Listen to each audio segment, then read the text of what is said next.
दोस्तों, एक बार नारद जी नारायण नारायण कहते हुए भगवान श्री कृष्ण के पास द्वारिका आते।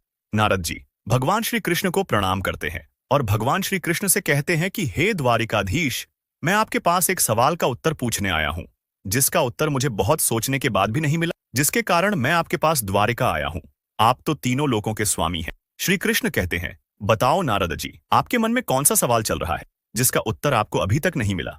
तब नारद जी बताते हैं कि हे द्वारिकाधीश, जब मैं धरती लोक पर विचरण कर रहा था, तब मैंने देखा कि बुढ़ापे में औलाद अपने माँ बाप की ना तो सेवा कर रहे हैं और ना ही अपने साथ अपने घर में रख रहे हैं। इसके अलावा वह जबरदस्ती अपने माँ बाप को वृद्धाश्रम में भेज रहे हैं। हे प्रभु, यह सब किस कारण हो रहा है, जिसमें संतान अपने माँ बाप को घर से निकाल देती है और ना ही उनकी देखभाल करती है। श्री कृष्ण बताते हैं, हे नारद, मैं आपको इसका उत्तर एक कथा के माध्यम से बताता हूं। इसे ध्यानपूर्वक पूरा सुनना। प्राचीन समय की बात है। किसी जंगल में एक मोर और मोरनी अपना घोंसला बनाकर रहते थे। वह दोनों पति और पत्नी एक दूसरे से बहुत प्रेम करते थे। एक दिन की बात है, मोर की पत्नी गर्भवती हो जाती है।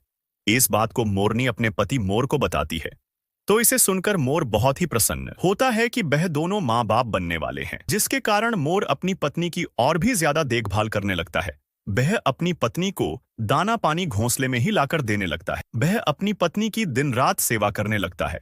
धीरे धीरे समय बीतने लगता और जिसके कारण मोर की पत्नी का प्रसव का समय निकट आने लगता है। मोर और उसकी पत्नी बहुत प्रसन्न थे कि वह कुछ ही दिनों में माँ बाप बनने वाले। मोरनी अपने पति मोर से कहती है कि अब हमें किसी बात की चिंता नहीं, हमारी संतान बुढ़ापे में हमारी सेवा करेगी, हमारी अच्छे से देखभाल करेगी। मोर कहता है कि मैं तुम्हें बताता हूं कि माँ बाप को बुढ़ापे में अपनी औलाद से इन दो चीजों की उम्मीद कभी भी नहीं रखनी चाहिए।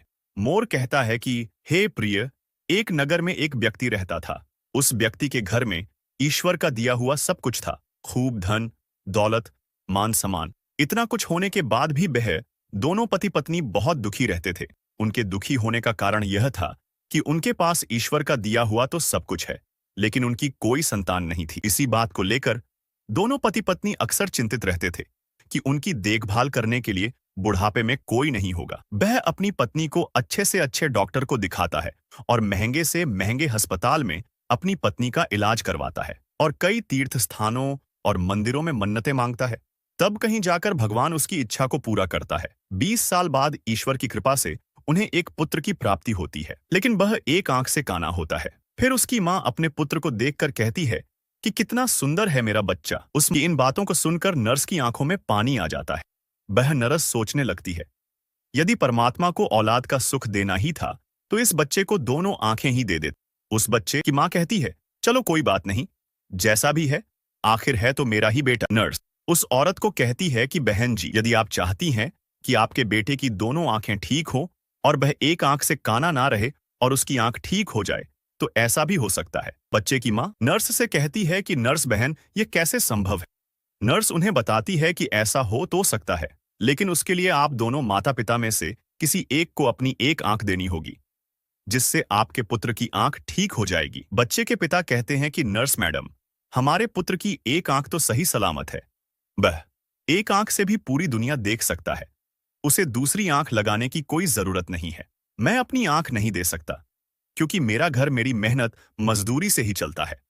अगर मैं अपने पुत्र के अपनी एक आंख दे देता हूं तो मैं अपने पुत्र को कैसे पाल पाऊंगा और मैं अपनी पत्नी और बच्चे का ख्याल कैसे रख पाऊंगा, कैसे मैं अपने बच्चे का खर्चा उठा पाऊंगा। अगर मेरा पुत्र काना है तो यह सब ईश्वर की देन है। परमात्मा ने जिसे जैसा बनाया है उसे बदलने की जरूरत नहीं, जिसके कारण बच्चे के पिता उसे एक आंख देने से इनकार कर देता है। लेकिन माँ तो फिर माँ ही होती है, वह कभी भी अपने बच्चों को मुश्किल में नहीं देख सकती। इसलिए वह नर्स से कहती है कि मैं अपनी एक आंख देने को तैयार हो जाती है। उसका पति उसे ऐसा करने से इनकार कर देता है, पर फिर भी वह नहीं मानती। वह कहती है कि मेरा क्या है, मैं तो घर पर ही पड़ी रहती हूं, लेकिन मेरे पुत्र का तो अभी सारा जीवन पड़ा है, उसने तो अभी दुनिया देखनी है। नर्स मैडम, मैं अपनी मर्जी से अपनी एक आंख अपने पुत्र को दे रही हूं। इस प्रकार बच्चे की मां के कहने पर डॉक्टर उसकी एक आंख निकालकर उसके पुत्र को लगा देते हैं। इस तरह की और वीडियो देखने के लिए चैनल को सब्सक्राइब करें।